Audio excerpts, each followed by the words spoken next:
Alors que les élections municipales approchent, on se pose souvent la question, est-ce que notre vote change vraiment les choses? Pour la nouvelle école, le commerce du coin ou le parc où jouent les enfants, quel est le pouvoir réel de nos maires, surtout dans les communes plus rurales, parfois plus fragiles? Qui a vraiment les cartes en main pour décider de l'avenir de nos villages et de nos villes? C'est ce qu'on va décrypter ensemble. Quand on imagine l'avenir de sa commune, on pense souvent à des images comme celle-ci, un lieu de vie agréable, animé. Et au fond, qu'on vive dans une grande métropole ou dans un tout petit village de montagne, les attentes sont un peu les mêmes, non? Des parcs pour les enfants, des commerces qui restent ouverts, des écoles modernes, c'est vraiment le cœur de la promesse d'une équipe municipale. Justement, ces attentes. Pour y répondre, les élus ne partent pas de rien. Ils bâtissent des plans, des projets très concrets. Regardons d'un peu plus près ce que ça donne. La feuille de route d'Amer, ça ressemble à ça. Rénover des quartiers, entretenir les parcs, moderniser l'école, soutenir le marché local, bref, tout ce qui fait notre vie de tous les jours. Ce sont des engagements qui ont un impact direct et visible. Et c'est bien l'ambition de base de n'importe quel élu local, que sa commune compte 300 ou 300 000 habitants. Tout ça, c'est parfait, mais il y a la question essentielle, celle qui fâche parfois. Avec quel argent? Parce que derrière chaque projet, il faut un budget, et c'est souvent là que les choses se compliquent sérieusement. On en arrive donc au nerf de la guerre, le portefeuille de la mairie. Il faut bien comprendre que la réalité a complètement changé ces dernières années. La manière dont nos communes sont financées a été totalement bouleversée. Et c'est un point absolument crucial pour comprendre le vrai pouvoir d'un maire.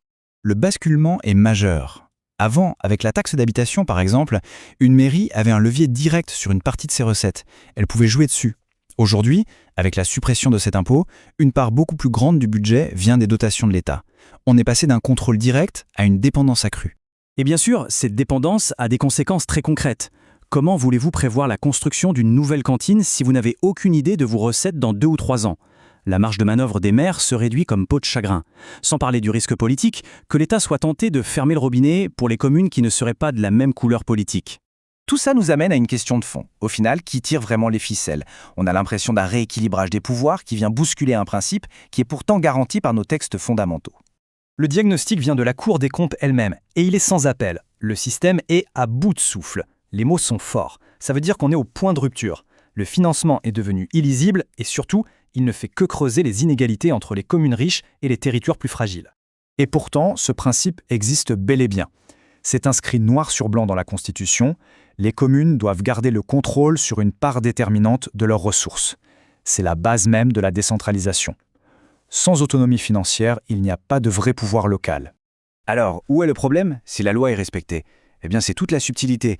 Techniquement, sur le papier, les chiffres et les ratios sont peut-être dans les clous, mais sur le terrain, dans les mairies, le sentiment des élus est tout autre. Eux, ils vivent une véritable perte de maîtrise. Et en démocratie, ce ressenti est au moins aussi important que les statistiques. Bon, face à un système à bout de souffle, tout le monde s'accorde à dire qu'il faut agir. Le débat est donc lancé pour tout remettre à plat et essayer de réinventer ce pouvoir local.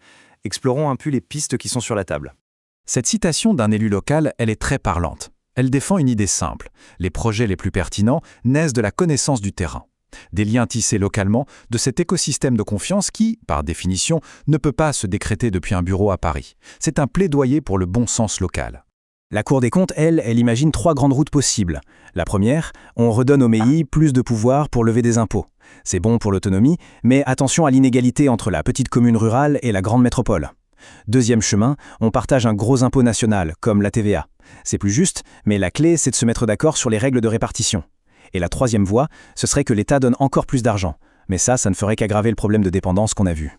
D'accord, c'est un mécanisme assez complexe. Alors, au milieu de tout ça, quel est l'impact réel de notre bulletin de vote quand on se retrouve dans l'isoloir? Le point essentiel à comprendre, c'est que le vote municipal a pris une double dimension. On choisit bien sûr un projet pour sa commune, mais on choisit aussi, et de plus en plus, une personne et une équipe qui sauront se battre pour aller chercher les financements nécessaires.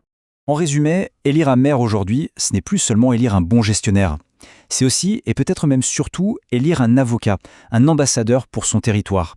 Quelqu'un qui saura porter la voix de sa commune pour qu'elle ne soit pas la grande oubliée des arbitrages budgétaires nationaux. Ce qui nous laisse avec cette question finale. Lors des prochaines élections, est-ce que notre vote servira vraiment à décider de l'avenir de nos rues et de nos écoles? Ou est-ce qu'il servira surtout à désigner la personne qui ira négocier cet avenir dans les bureaux des ministères? La réponse est probablement un peu des deux. Et c'est là tout l'enjeu et toute la complexité de la démocratie locale aujourd'hui.